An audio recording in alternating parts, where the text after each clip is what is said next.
প্রিয় শিক্ষার্থীরা, সবাইকে শুভ সকাল। তোমরা সবাই কেমন আছো?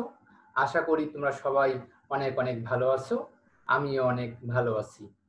দেখো, আজকে আমাদের এই দিনে আমাদেরকে কোনোভাবেই বাড়িতে থাকার কথা না, অনলাইনে ক্লাস করার কথা না। কিন্তু তোমরা জানো যে পৃথিবীব্যাপী করোনা ভাইরাস এক মহামারীর আকার ধারণ করেছে।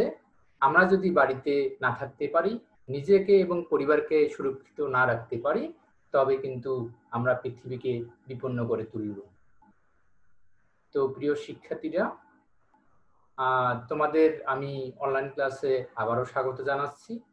তবে তোমাদের কাছে আমি বিশেষ করে অনুরোধ জানাই যে তোমরা অবশ্যই স্বাস্থ্যবিধি মেনে চলবা।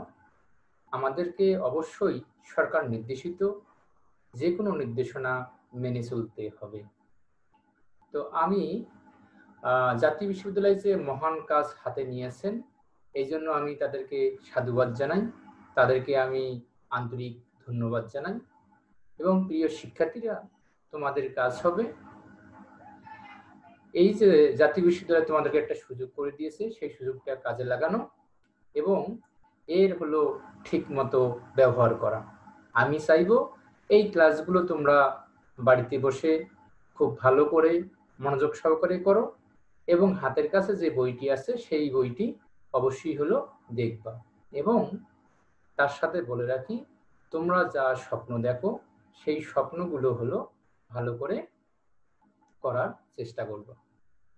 তো যারা তোমরা মনোবিজ্ঞানে পড়ো এবং মাস্টার্স প্রথম পর্ব, তাদের জন্য এই ক্লাস। তোমাদের এই ক্লাস কোড 413409 এবং সাবজেক্টের নাম মনোবিজ্ঞানিক অভিক্ষা ও পরিমাপন। তো এটা আমার লেকচার 1। আরও আমি 14টি লেকচার দিব। আশা করি এই লেকচারগুলোর মাধ্যমে তোমাদের সাথে আমার নিয়মিত দেখা হবে। তো আজকে আমরা যে অধ্যায় নিয়ে কথা বলবো সেটা হলো সাইকোলজিক্যাল টেস্ট বা মনোবৈজ্ঞানিক অভিক্ষা। তো মূল ক্লাসে যাওয়ার আগে আমি আমার পরিচয় দিয়ে নিচ্ছি। আমি প্রমথ চন্দ্র সরকার, প্রভাষক, মনোবিজ্ঞান বিভাগ, রাজশাহী কলেজ, রাজশাহীতে আমি কর্মরত আছি। নিচে আমার ইমেল আইডি দেওয়া আছে। এই ইমেল আইডির মাধ্যমে তোমরা আমার সাথে যোগাযোগ করতে পারো। তো প্রিয় শিক্ষার্থীরা, আজকের এই ক্লাস শেষে আমরা যে জিনিসগুলো জানতে পারবো এবং তোমরা যে জিনিসগুলো বলতে পারবে সেগুলো হলো এগুলো: মনোবৈজ্ঞানিক অভিক্ষা কি জিনিস, কেন শুরু হলো, তারপরে মনোবৈজ্ঞানিক অভিক্ষার সংজ্ঞা, মনোবৈজ্ঞানিক অভিক্ষার মূলনীতিগুলো, মনোবৈজ্ঞানিক অভিক্ষার বৈশিষ্ট্যাবলী, মনোবৈজ্ঞানিক অভিক্ষার উদ্দেশ্য বা ব্যবহার, মনোবৈজ্ঞানিক অভিক্ষার সীমাবদ্ধতা এবং মনোবৈজ্ঞানিক অভিক্ষা গঠনের ধাপসমূহ। আমরা এই কয়টা বিষয় আজকে আলোচনা করব। আশা করি তোমাদের কাছে এই বিষয়গুলো পরিষ্কার হবে। প্রথমত আমরা জেনে নেই যে মনোবৈজ্ঞানিক অভিক্ষা কি। দেখো যে প্রথম বিশ্বযুদ্ধের সময় থেকে এই মনোবৈজ্ঞানিক অভিক্ষার প্রচলন শুরু হয়। তোমরা জানো যে সেই সময়ে প্রচুর পরিমাণে সৈন্য দরকার ছিল প্রথম বিশ্বযুদ্ধের কারণে, কিন্তু সেভাবে উপযুক্ত সৈন্য কিন্তু খুঁজে পাওয়া যায়নি। এই কারণেই সেই সময়ে হলো যে অভিক্ষার প্রচলন করা হয় এবং তখন থেকে অভিক্ষা হলো চলছে। তো এরপরে মূলত এই অভিক্ষা কাজে লাগে শিল্প প্রতিষ্ঠানে কর্মী নির্বাচন ও শিক্ষাক্ষেত্রে, এবং শিক্ষাক্ষেত্রে এর ব্যবহার কিন্তু প্রচুর পরিমাণে আছে। এই দেখো যে তোমরা যে চাকরি করতে যাবা সেখানে দেখবা যে মেন্টাল অ্যাবিলিটি থাকে প্রায় পরীক্ষায়। এটাও কিন্তু এক ধরনের মনোবৈজ্ঞানিক অভিক্ষা। তো এখানে আসলে মনোবৈজ্ঞানিক অভিক্ষার মাধ্যমে আমরা মানুষের মানসিক ক্ষমতা, বুদ্ধিমত্তা, কাজের দক্ষতা, কাজের প্রতি আগ্রহ, ব্যক্তিত্ব ইত্যাদি আমরা পরিমাপ করে থাকি।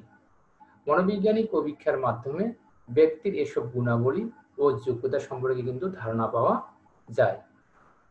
বাংলাদেশে দেখবে যে বিশেষ যে চাকরি দেয় ক্যাডার এবং non cadre, Bangladesh public service commission, তাদেরও কিন্তু হলো মনোবিজ্ঞানী আছে এবং তারাও বিভিন্ন ক্ষেত্রে এই মনোবৈজ্ঞানিক অভিক্ষাগুলো ব্যবহার করে থাকে। এখন আমরা কিছু সংজ্ঞা জেনে নিব। দেখো যে সাধারণভাবে বলা যায় যা দিয়ে বা যার সাহায্যে ব্যক্তির মৌলিক মানসিক বৈশিষ্ট্য পরিমাপ করা হয় তাকে অভিক্ষা বলে।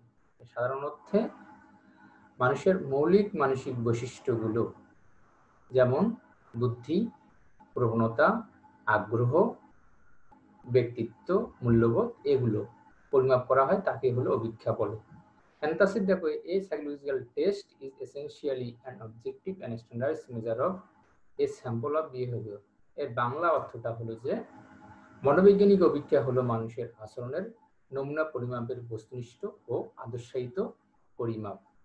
তাহলে বস্তুনিষ্ঠ হতে হবে এবং আদর্শায়িত হতে হবে, তাছাড়া কিন্তু সেটাকে মনোবৈজ্ঞানিক অভিক্ষা কিছুতেই বলা যাবে না।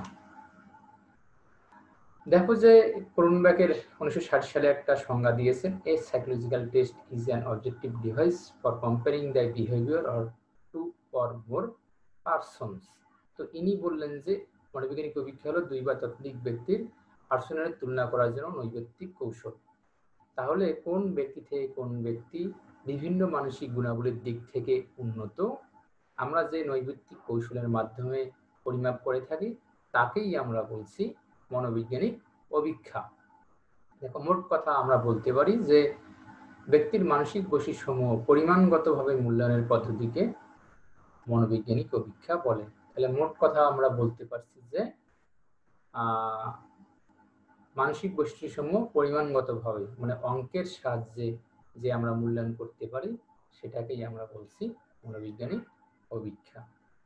তো এছাড়া এরকম হলো অনেক সংজ্ঞা আছে, তো সংজ্ঞাগুলো তোমরা দেখতে পারো। যেমন টেলর বলছেন যে মনোবিজ্ঞানী অভিক্ষা হলো এমন একটি আদর্শ পরিস্থিতি যার সাহায্যে ব্যক্তির আচরণের নমুনা নির্ধারণ করা হয়। তো এইরকম আরো অনেক সংজ্ঞা আছে, তোমরা সংজ্ঞাগুলো চাইলেই দেখতে পারো। এবার আমরা জানার চেষ্টা করব মনোবৈজ্ঞানিক অভিক্ষার মূলনীতি। মূলনীতি কোনগুলো? আর একটা কথা বলে রাখি, এই মূলনীতি এবং বৈশিষ্ট্যগুলো মোটামুটি একই মতো, বৈশিষ্ট্যতে বেশি আছে। আর মূলনীতিগুলো যে এই নীতিগুলো ছাড়া আসলে মনোবৈজ্ঞানিক অভিক্ষা সম্ভব নয়, এই বৈশিষ্ট্যগুলো থাকতেই হবে, তবেই কিন্তু সেটাকে আমরা মনোবৈজ্ঞানিক অভিক্ষা বলতে পারবো। সেই জন্য এগুলোকে বলছি মূলনীতি। তাহলে বৈশিষ্ট্যের একটা অংশই হলো মূলনীতি। সুতরাং এই 5টা বিষয় আমরা মূলনীতিতে আলোচনা করব এবং বৈশিষ্ট্যতে গিয়ে আরেকবার আলোচনা করব, তার মানে 2বার আমরা আলোচনা করার চেষ্টা করব। তাহলে একটা হলো নির্ভরযোগ্যতা, একটা যথার্থতা, আদর্শমান, আদর্শায়ন এবং বস্তুনিষ্ঠতা। তো প্রথমটা দেখো যে নির্ভরযোগ্যতা। কোনো অভিক্ষা একই ব্যক্তি বা দলের উপর 2 সপ্তাহ থেকে 6 মাসের মধ্যে বা সময়ের ব্যবধানে একাধিকবার প্রয়োগ করে যদি একই বা কাছাকাছি ফলাফল পাওয়া যায় তবে ওই অভিক্ষাকে নির্ভরযোগ্য অভিক্ষা বলে। তোমরা নির্ভরযোগ্য বন্ধু কাকে বলো? যে বন্ধু কথায় এবং কাজে একই, যে সকালে যে কথা বলে বিকালবেলাও সেই কথা বলে, এক মুখ দিয়ে 2 ধরনের কথা বের হয় না, সেই বন্ধুকেই আমরা নির্ভরযোগ্য বন্ধু বলে থাকি। ঠিক একইভাবে যে অভিক্ষা 2 সপ্তাহ থেকে 6 মাসের সময়ের ব্যবধানে যদি আমরা প্রয়োগ করে থাকি, যে একই ফলাফল না আসলেও কাছাকাছি ফলাফল কিন্তু অবশ্যই পাওয়া যাবে। এই যে কাছাকাছি ফলাফল পাওয়া গেল তখনই আমরা বলবো যে এটা একটা নির্ভরযোগ্য ফলাফল। তো অবশ্যই কি এরকম হলে সামঞ্জস্য থাকতে হয়, সামঞ্জস্য ছাড়া কিন্তু তাকে আমরা টেস্ট বা অভিক্ষা বলতে পারি না। এবার 2 নম্বরটা আমরা দেখি। দেখুন নির্ভরযোগ্যতা হলো অনেক প্রকারের আছে, তার মধ্যে টেস্ট রিটেস্ট রিয়াবিলিটি মানে একবার পরীক্ষণ আবার পুরো পরীক্ষণ 2বার, স্টিভাল মানে একটা অভিক্ষাকে 2টা ভাগে ভাগ করা, প্যারালাল একবার বা ইংরেজি ফর্ম ব্যবহার করা, একবার হলো বাংলা অনুবাদ ব্যবহার করা, আর ইন্টার আইটেম কনসিস্টেন্সি। আইটেমগুলো হলো কনসিস্টেন্সি মানে উপাদান বিশ্লেষণের মাধ্যমে কিন্তু নির্ভরযোগ্যতা পরিমাপ করা যায়। এগুলো আসলে নির্ভরযোগ্যতা পরিমাপ করার পদ্ধতি। এরপরে দেখো আমরা যথার্থতা সম্পর্কে বলি যে বৈশিষ্ট্যাবলী পরিমাপের উদ্দেশ্যে কোনো একটি নির্দিষ্ট অভিক্ষা গঠিত হয় যদি ওই অভিক্ষাটি ওই বৈশিষ্ট্যাবলী সুষ্ঠু এবং সুন্দরভাবে করে তাহলে তাকে অভিক্ষাটি যথাযথ বলে। তাহলে আরো একবার সংজ্ঞাটা ভালো করে দেখে নিতে পারি আমরা। যে বৈশিষ্ট্যাবলী পরিমাপের উদ্দেশ্যে আমরা একটা অভিক্ষা তৈরি করলাম, অভিক্ষাটা যদি ওই বৈশিষ্ট্যই ভালোভাবে পরিমাপ করতে পারে তবে সেটাকে আমরা বলছি যথার্থতা। তা বুদ্ধি পরিমাপ করার জন্য তৈরি অভিক্ষাটা যদি বুদ্ধি পরিমাপ করে তাহলে বলবো কি এটা যথার্থ অভিক্ষা।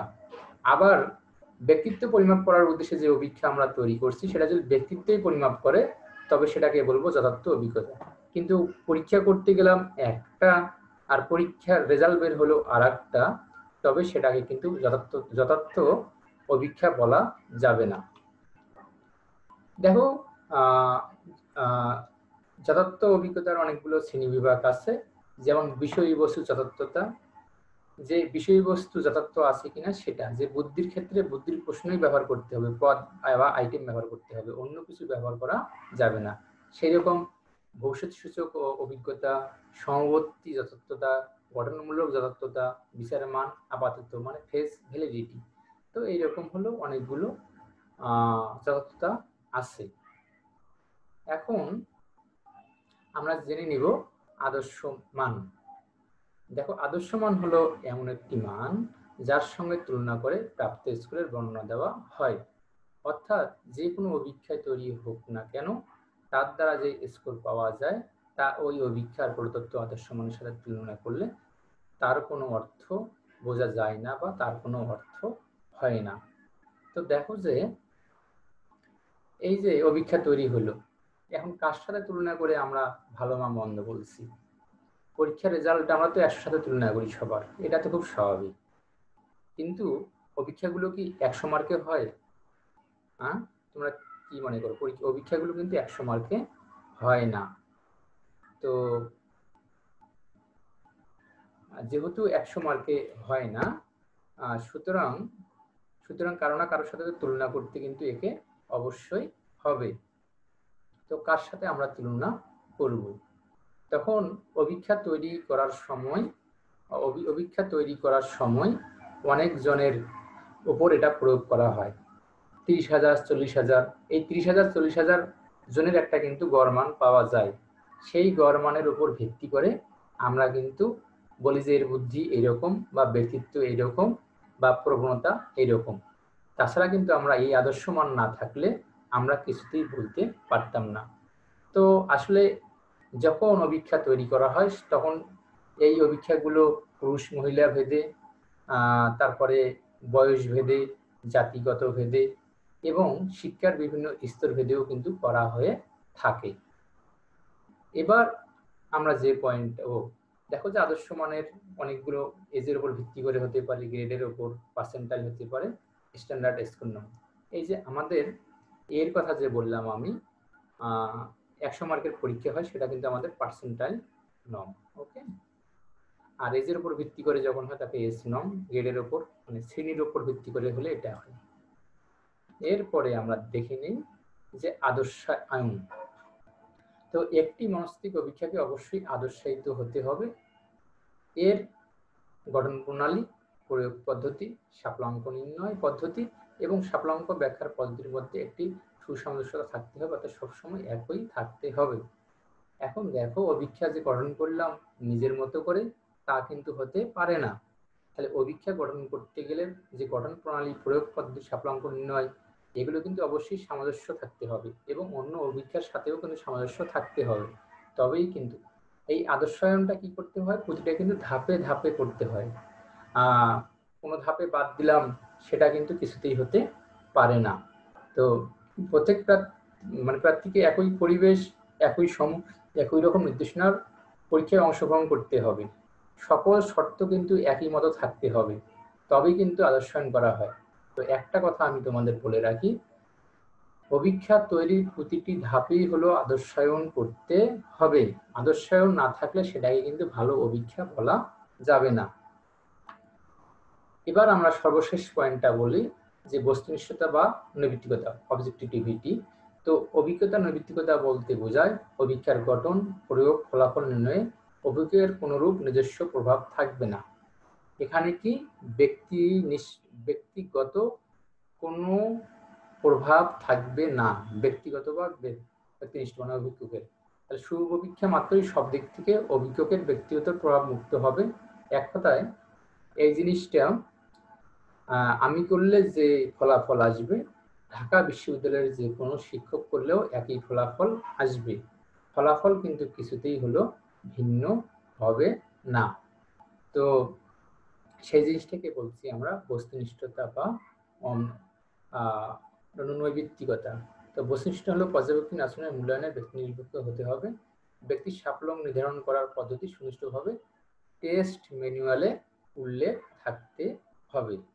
এটাও কিন্তু যে এই যে নীতিগুলো আমরা পড়লাম সেই নীতিগুলোর মধ্যে অন্যতম। তো প্রিয় শিক্ষার্থীরা, আমরা এবার জানবো যে মনোবৈজ্ঞানিক অভিক্ষার বৈশিষ্ট্যাবলী। তো মনোবৈজ্ঞানিক অভিক্ষার বৈশিষ্ট্যাবলী দেখো যে পরিমাণগত মূল্যায়ন, আচরণের পরিমাণ নির্ণয় ও মূল্যায়ন, যথার্থতা এটা পড়ছি অলরেডি, নির্ভরযোগ্যতা এটা যে পাঁচটা আমি চিহ্নিত করলাম সেই পাঁচটা কিন্তু অলরেডি আমরা পড়েছি। তো এবারও এই জিনিসগুলো আসতে পারে, তো সেগুলো আমরা অল্প করে পড়ব, বেশি করে পড়ার চেষ্টা করব না, আর বাকিগুলো আর একটু আমরা জানার চেষ্টা করব। দেখো পরিমাণগত মূল্যায়ন, যে মনোবৈজ্ঞানিক অভিক্ষার প্রধান বৈশিষ্ট্য হলো যে সংখ্যাভিত্তিক বা পরিমাণগত মূল্যায়ন হতে কিন্তু হবে। যে বর্ণনাত্মক ভাষায় যে আমরা রচনামূলক ভাষায় যে বর্ণনা করি সেটাকে কিন্তু আমরা অবশ্যই অভিক্ষার বৈশিষ্ট্য হতে কিন্তু পারে না। তো দেখি আমরা কি কি পয়েন্টগুলো আছে। দেখো যে নির্ভরযোগ্যতা আমরা পড়েছি যে একই ব্যক্তি বা দলের উপর সময়ের ব্যবধানে একাধিকবার প্রয়োগ করে একই বা কাছাকাছি ফলাফল পাওয়া যাবে, সেটাকে আমরা বলছিলাম নির্ভরযোগ্যতা। ওকে, তো বেশি সময় আমি ব্যয় করতে চাচ্ছি না। তো এখানে নির্ভরযোগ্যতার আমরা কয়েকটা ভাগ করেছিলাম, 4টি ভাগ। তারপরে দেখো যথার্থতা কি, যে বৈশিষ্ট্যাবলী পরিমাপের উদ্দেশ্যে কোনো একটি নির্দিষ্ট অভিক্ষা গঠিত হয়, তাহলে ওই বৈশিষ্ট্য যদি পরিমাপ করে তাহলে সেটাকে বলছি আমরা যথার্থতা।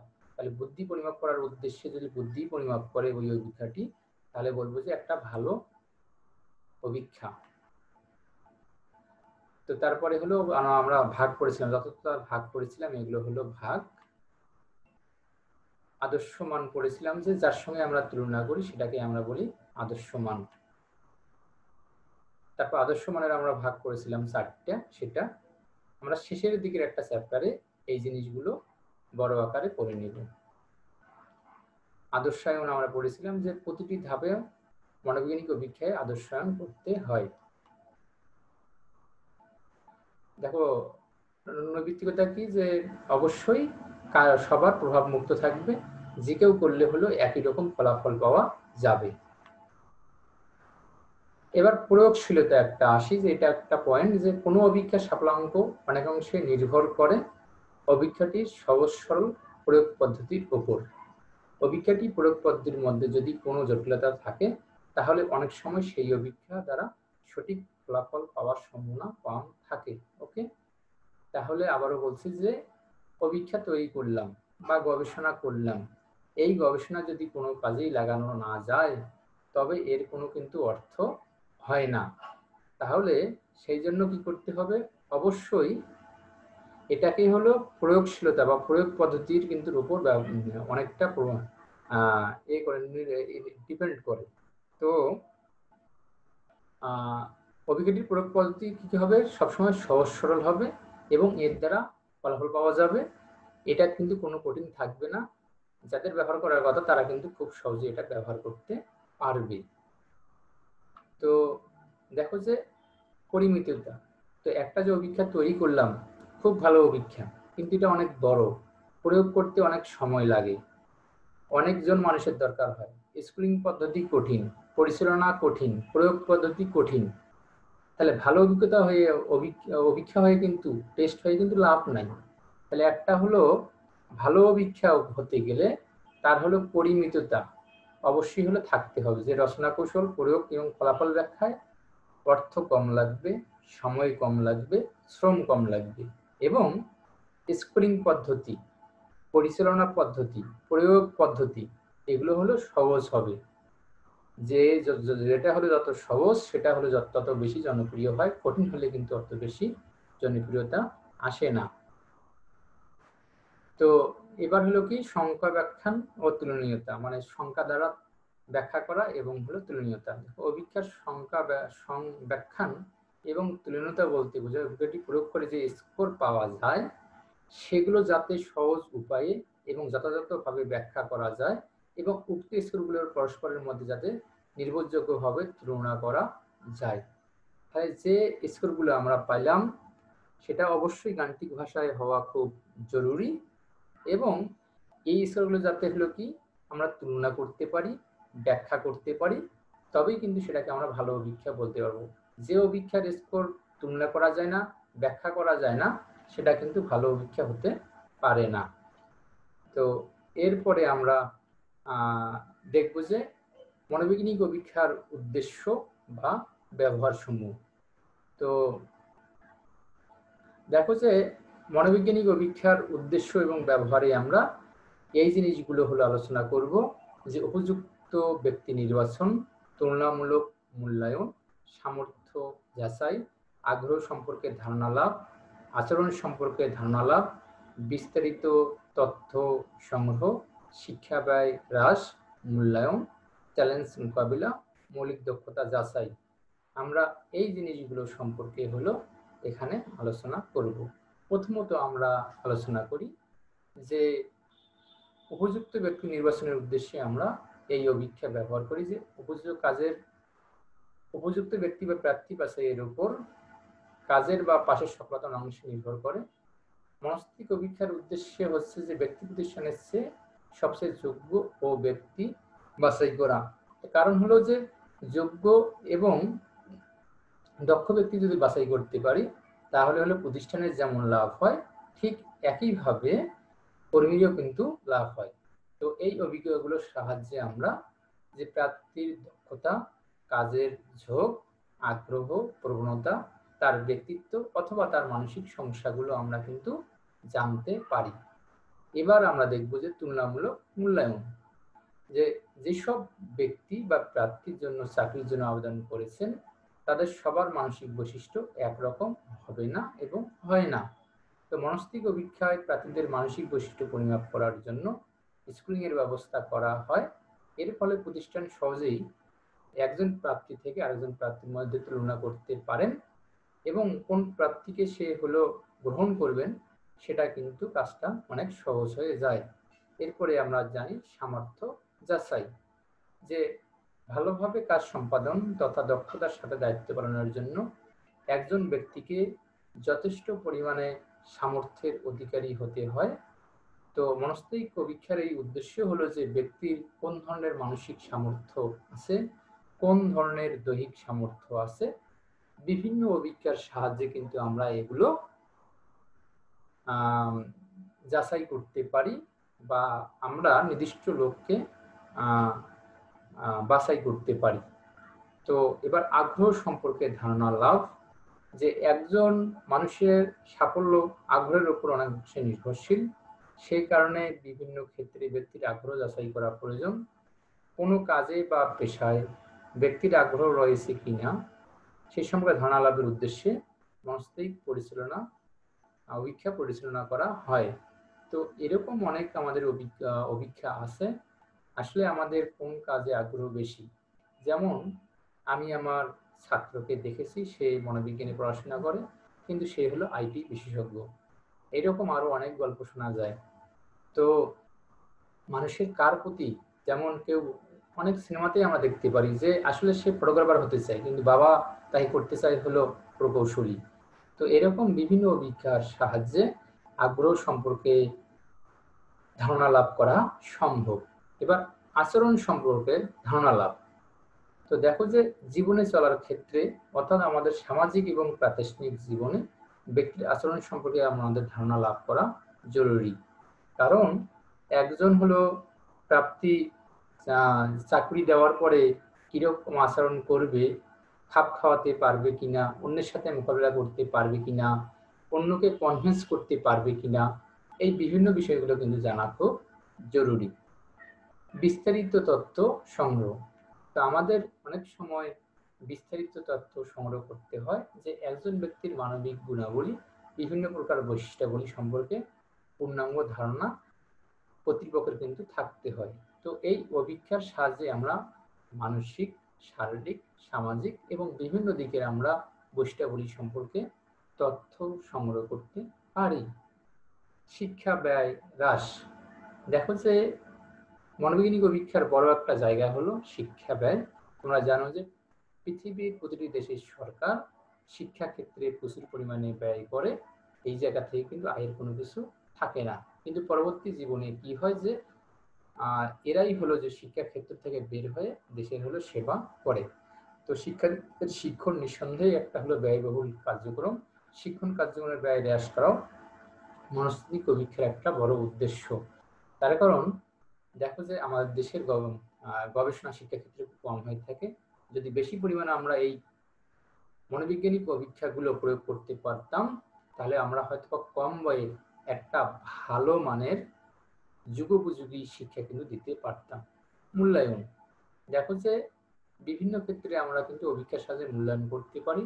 যারা অসুস্থ আছেন, যারা মানসিক রোগী, তাদেরকে মূল্যায়ন করা, তাদের রোগের মূল্যায়ন করা, অথবা অন্যান্য ব্যক্তিদের আমরা মূল্যায়ন, শিক্ষার্থীদের মূল্যায়ন এবং কর্মক্ষেত্রে আমরা কর্মীদেরও কিন্তু মূল্যায়ন এর মাধ্যমে কিন্তু আমরা করতে পারি। তো চ্যালেঞ্জ মোকাবিলা, যে বর্তমান বিশ্বায়নের যুগে পরিবর্তনশীল পরিবেশ এবং অনিশ্চিত ভবিষ্যৎকে সরলভাবে মোকাবিলা করতে যোগ্য ব্যক্তির কিন্তু বিকল্প নাই। কারণ হলো যোগ্য ব্যক্তি যদি আমরা তৈরি করতে না পারি, বাছাই করতে না পারি, তবে কিন্তু আমরা এই যে চতুর্থ শিল্প বিপ্লবের ঝড় আসবে, সবকিছু কাজ হয়ে যাবে ডিজিটাল। দেখো যে তোমরা এখন মেঝে পরিষ্কার করে রোবট, খাবার পরিবেশন করে রোবট, কাপড় কাটে রোবট, প্রতিটা ক্ষেত্রে মুদ্রণ শিল্পের রিপোর্ট, এমনকি বাড়িঘরও তৈরি করছে রোবট। তাহলে এই চাকরিগুলো, যে চাকরিগুলো মানুষ করতো, সেই চাকরিগুলো কিন্তু আমরা খুব দ্রুত হারাতে বসছি। তো এই জন্য হলো দক্ষ মানুষ আমাদের দরকার। দক্ষ মানুষ বাছাই করার জন্য এই মনোবৈজ্ঞানিক অভিজ্ঞতা কিন্তু খুব প্রয়োজন। মৌলিক দক্ষতা যাচাই। দেখো কাজ করার জন্য একজন ব্যক্তির কতগুলো সাধারণ ও মৌলিক দক্ষতা থাকে, যেমন পড়ার সামর্থ্য, প্রতিবেদন তৈরির সামর্থ্য, গাণিতিক হিসাব নিকাশ করার সামর্থ্য, এরকম কিন্তু বিভিন্ন হলো সামর্থ্য আমাদের থাকে। দেখবো যে কেউ ইংরেজি ভালো পড়ে, কেউ গণিত ভালো পড়ে, কেউ অন্য কিছুতে দক্ষতা, কেউ গান বাজনা ভালো করে, কেউ আর্ট করতে পারে। এইরকম কিন্তু হাজারো রকমের মৌলিক দক্ষতা বিভিন্ন জনের মধ্যে থাকে। সবার মধ্যে কিন্তু একই ধরনের দক্ষতা থাকে না। তো এই দক্ষতাগুলো আমরা খুঁজে বের করতেও মনোবৈজ্ঞানিক অভিজ্ঞতাকে কাজে লাগাতে পারি। তো উপযুক্ত প্রাপ্তি মানে চাকরি ক্ষেত্রে কর্মী বা শিক্ষার্থী বাছাই করা না গেলে প্রতিষ্ঠানকে এর জন্য কিন্তু ব্যাপক মূল্য দিতে হয়। সেই কারণে উপযুক্ত ব্যক্তি নির্বাচনের ক্ষেত্রে মনোবৈজ্ঞানিক অভিজ্ঞতা ব্যবহার করা হয়ে থাকে। এরপরে আমরা দেখি যে মনোবৈজ্ঞানিক অভিজ্ঞতার সীমাবদ্ধতা। মনোবৈজ্ঞানিক অভিজ্ঞতার কিছু ক্ষেত্রে সীমাবদ্ধতা দেখা যায়। দেখো যে সেই সীমাবদ্ধতাগুলো হলো অপপ্রয়োগের সুযোগ, নির্ভরযোগ্যতার অভাব, নিরপেক্ষতার অভাব, অসত্য সাড়া প্রদানের সম্ভাবনা, যোগ্য প্রাপ্তি বাতিল এবং নৈতিকতা ইস্যু। তো এই ক্ষেত্রে আমাদের কিছু কিছু সীমাবদ্ধতা আছে। সেই জন্য উপযুক্ত ব্যক্তি থাকলে এই সীমাবদ্ধতাগুলো কিন্তু থাকে না। তো মনোবৈজ্ঞানিক অভিজ্ঞতার সীমাবদ্ধতা, শিল্প প্রতিষ্ঠানের প্রার্থী নির্বাচনে মনোবৈজ্ঞানিক অভিজ্ঞতার নানাবিধ সুফল থাকলে, বেশিরভাগ সুফল থাকলেও এই দুই একটা সীমাবদ্ধতা আমরা লক্ষ্য করি। যেমন প্রথমটা অপপ্রয়োগের সীমাবদ্ধতা। যে মনোবৈজ্ঞানিক অভিজ্ঞতার অন্যতম সীমাবদ্ধতা হলো এর অপপ্রয়োগ। এটি সঠিকভাবে যদি আমরা প্রয়োগ করতে না পারি, যদি সঠিক লোকের দ্বারা যদি প্রয়োগ করতে না পারি, তাহলে ভুল ফলাফল এবং ভুল ব্যক্তি নির্বাচন করাই কিন্তু সম্ভব হতে পারে। নির্ভরযোগ্যতার অভাব। দেখো যে মনোবৈজ্ঞানিক অভিজ্ঞতা সকল সময় নির্ভরযোগ্য হয় না। কিছু কিছু দেখবা যে এই মনোবৈজ্ঞানিক অভিজ্ঞতাগুলো প্রয়োগ করার কথা ছিল দক্ষ মনোবিজ্ঞানী এবং প্রশিক্ষণ প্রাপ্ত মনোবিজ্ঞানী, কিন্তু আজকে এই অভিজ্ঞতাগুলো সত্যিকার অর্থে যাদের মনোবিজ্ঞান সম্পর্কে কোনো ধারণা নাই, অন্যান্য সাবজেক্ট যেমন সমাজবিজ্ঞান, রাষ্ট্রবিজ্ঞান, ইতিহাস, বাংলা, এরাই আজকে হলো বাংলাদেশের পদগুলো দখল করে রেখেছে এবং তারাই এই অভিক্ষাগুলো প্রয়োগ করে। এই জন্য ভুল ব্যাখ্যা কিন্তু হয়ে থাকে এবং এদের গ্রহণযোগ্যতা নিয়েও কিন্তু প্রশ্ন উঠছে। এরপরে হলো নিরপেক্ষতার অভাব, স্বজনপ্রীতি এবং দুর্নীতির প্রভাবে, যেমন হলো যে পরিচিত জনের উপর কিন্তু কেউ কাউন্সিলিং করতে পারে না বা মনোবিজ্ঞান অভিক্ষা কিন্তু প্রয়োগ করতে পারে না, কারণ হলো কার্যকর হতে পারে না। এটাও একটা কিন্তু বড় সমস্যা। অসত্য সাড়া প্রদানের সম্ভাবনা। তো আর একটা হলো বড় সমস্যা যেটা বলবো যে অসত্য সাড়া প্রদানের সম্ভাবনা এখানে থাকে, যে যোগ্য যাদের উপর প্রয়োগ করা হয় তারা হলো ভালো সাজার জন্য, সাধু সাজার জন্য তারা সঠিক তথ্য দেয় না, মনগড়া তথ্য দেয়, অথবা ওই সময়ে তার মানসিক যে অবস্থা, যে সে তথ্য দিতে চাচ্ছে না বা অন্য কোনো সমস্যা, এই সমস্যাগুলোর কারণে সবসময় সত্য তথ্য পাওয়া যায় না এবং অসত্য তথ্য কিন্তু পাওয়া যায়। সত্যিকার অর্থে ভালো একটা গবেষণা সম্ভব হয় না। তারপর অনেক সময় হলো কি যোগ্য প্রাপ্তি বাতিল হয়ে যায়, কারণ হলো যে সব অভিক্ষারই হলো কিছু না কিছু ত্রুটি থাকতে পারে অথবা পূর্ণাঙ্গ নাও হতে পারে। সেই কারণে যে উদ্দেশ্যে অভিক্ষা প্রয়োগ করা হয় সেই উদ্দেশ্য সাধন নাও হতে পারে। নৈতিকতার ইস্যুও একটা বড় একটা ব্যাপার। অনেক সময় নৈতিকতার ইস্যুগুলো উদ্ভূত করা হয় যে ক্লিনিক্যাল অভিক্ষা অনেক সময় প্রাপ্ত যথাযথ মর্যাদা সুরক্ষিত হয় না। যে কোড মেনে চলার কথা ছিল সেই কোডগুলো মেনে চলা সম্ভব হয় না। যা বললাম তো যে এটা প্রয়োগ করার কথা ছিল কি দক্ষ মনোবিজ্ঞানী এবং প্রশিক্ষণপ্রাপ্ত, তারাই কিন্তু এগুলো ব্যবহার করবে, অন্য কারো হাতে দেওয়া যাবে না। অথচ ইন্টারনেটের যুগে ইন্টারনেটেও এগুলোকে কিন্তু খুঁজে পাওয়া যায়। এবার আমরা পড়ব যে অভিক্ষা গঠনের ধাপসমূহ। এটাই আমাদের সর্বশেষ ধাপ। এই ধাপটা পরে আজকে আমাদের ক্লাস শেষ হবে।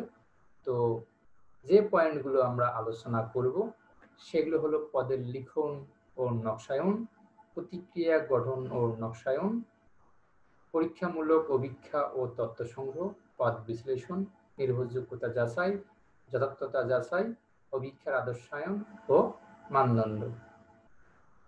তো আমরা এই পয়েন্টগুলো আলোচনা করব এবং এই পয়েন্টগুলোর সাথে আমরা আরো কিছু পয়েন্ট আলোচনা করার চেষ্টা করব। তো দেখো যে প্রাথমিক ধারণা গঠন, যে বিশেষ শিক্ষাগত ও মানসিক বৈশিষ্ট্য পরিমাপের জন্য অভিক্ষাটি তৈরি করতে হবে সেই সম্পর্কে একটি প্রাথমিক ধারণা গঠন করতে হবে। তাহলে আমরা যে বিষয় নিয়ে একটা অভিক্ষা তৈরি করতে যাচ্ছি সেটার একটা প্রাথমিক ধারণা, আমি কোন কোন পদগুলো নিব, কি নিব না নেব, সেগুলো সম্পর্কে মনে মনে চিন্তা করতে হবে। পদ প্রস্তুতকরণ মানে পদের লিখন এবং রসায়ন, শিক্ষার্থীদের মানসিক পরিপক্কতার উপর ভিত্তি করে যে প্রাথমিক ধারণা গঠন করা হয় তার ভিত্তিতেই পদ প্রস্তুতকরণ করতে হবে। এবার হলো পূর্ব কার্যকারিতা বিচার মানে এই জিনিসটাকে আমরা বলবো যে পরীক্ষামূলক অভিক্ষা এবং তথ্য সংগ্রহ। চূড়ান্ত অভিক্ষার পদ প্রস্তুত করার পূর্বেই এর কার্যকারিতা বিচার করতে হয়। তো যে অভিক্ষার কার্যকারিতা মূল্যায়ন এবং সমস্যা চিহ্নিত করার জন্য পরীক্ষামূলক অভিক্ষা প্রয়োগ করা হয়।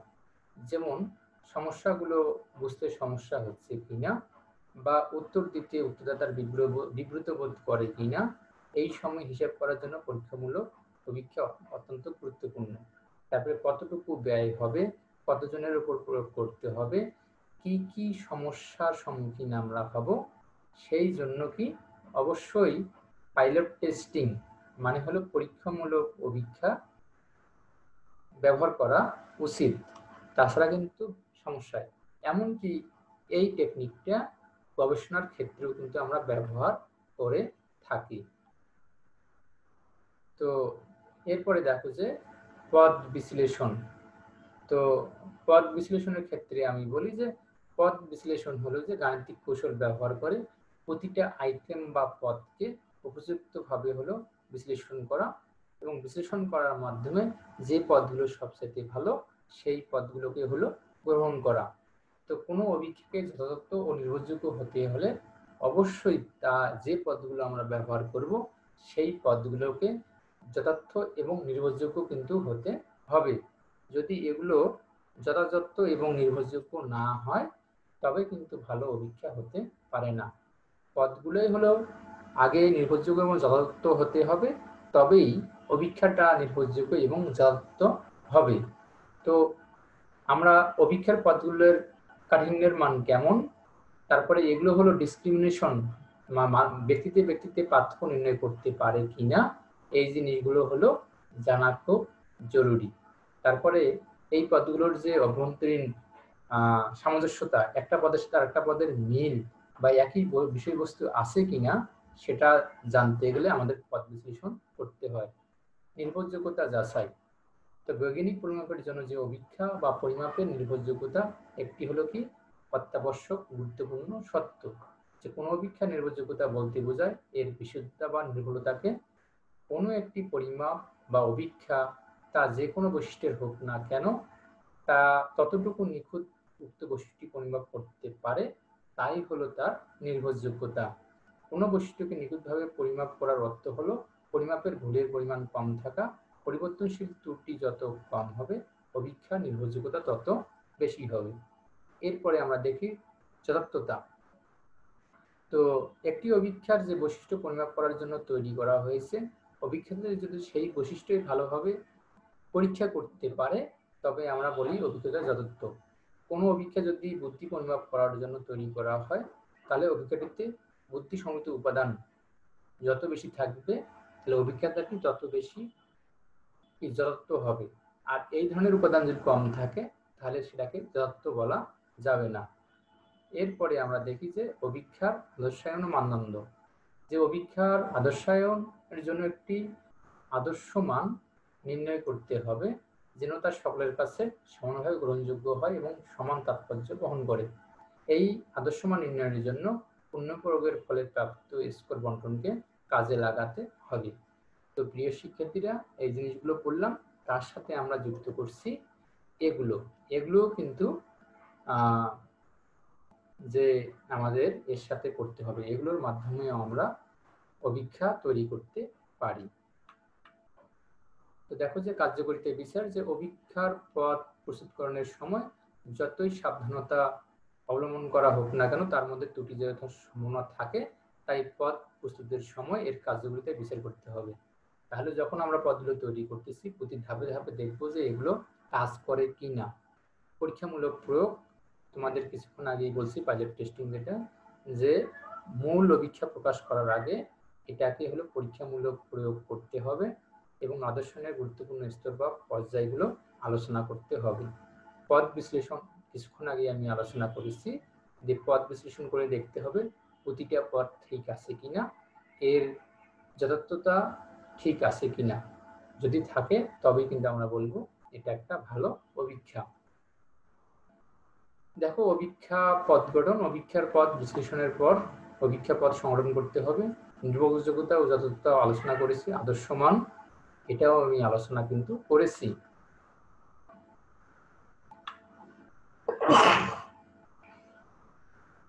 দুঃখিত। তো আমরা এখন একটু জেনে নিই যে কি কি বিষয়গুলো আমরা জেনেছি। যে মনোবৈজ্ঞানিক অভিক্ষা, যে প্রথম বিশ্বযুদ্ধের সময় থেকে এবং পরিমিশনের ক্ষেত্রে আমরা এটা অভিজ্ঞান করে থাকি। অভিক্ষার সংজ্ঞা আমরা জেনেছি যে মৌলিক মানসিক বৈশিষ্ট্যগুলো আমরা যখন বিচার করতে যাই তখন সেটাই হলো অভিক্ষা। অভিক্ষার মূলনীতি জেনেছি এবং আমি তোমাদেরকে বলেছি অভিক্ষার মূলনীতি এবং অভিক্ষার বৈশিষ্ট্যাবলী একই মতো। তাহলে আমরা কোন কোন ক্ষেত্রে অভিক্ষাকে ব্যবহার করি বা কোন কোন উদ্দেশ্যে অভিক্ষা প্রণয়ন করা হয় আমরা সেই বিষয়গুলো জেনেছি। আমরা অভিক্ষার সীমাবদ্ধতাগুলো দেখেছি যে কোথায় কোথায় আমাদের সীমাবদ্ধতা আছে। মনোবৈজ্ঞানিক অভিক্ষা গঠনের আমরা ধাপসমূহ জেনেছি যে একটা মনোবৈজ্ঞানিক অভিক্ষা কি করে আমরা আস্তে আস্তে তৈরি করতে পারি। তো প্রিয় শিক্ষার্থীরা, তোমরা এই বইগুলো পড়তে পারো। তো নিচে দেখো 6 নম্বরে একটা বই আছে, নিহারঞ্জন সরকার স্যারের বই, মনোবৈজ্ঞানিক পরিমাপন ও পরিসংখ্যান। তো এই বইটাই হলো বাংলাদেশের একমাত্র মৌলিক বই। এর বাহিরেও প্রত্যয়ের হলো একটা বাংলা বই আছে, সেই বইটা তোমরা দেখতে পারো। আর ইংরেজি বই দেখতে গেলে এই বইটা হলো বেশ ভালো। এটা হলো এই যে 5 নম্বর বইটা আমার কাছে আছে, দেখো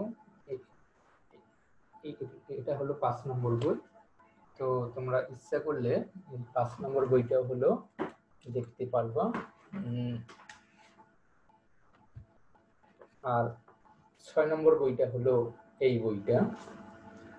তো যদি তোমাদের কোনো প্রশ্ন থাকে তাহলে অবশ্যই তোমরা প্রশ্ন করবে, আমি উত্তর দেওয়ার চেষ্টা করব। ইমেল আইডি দিয়ে দিয়েছি।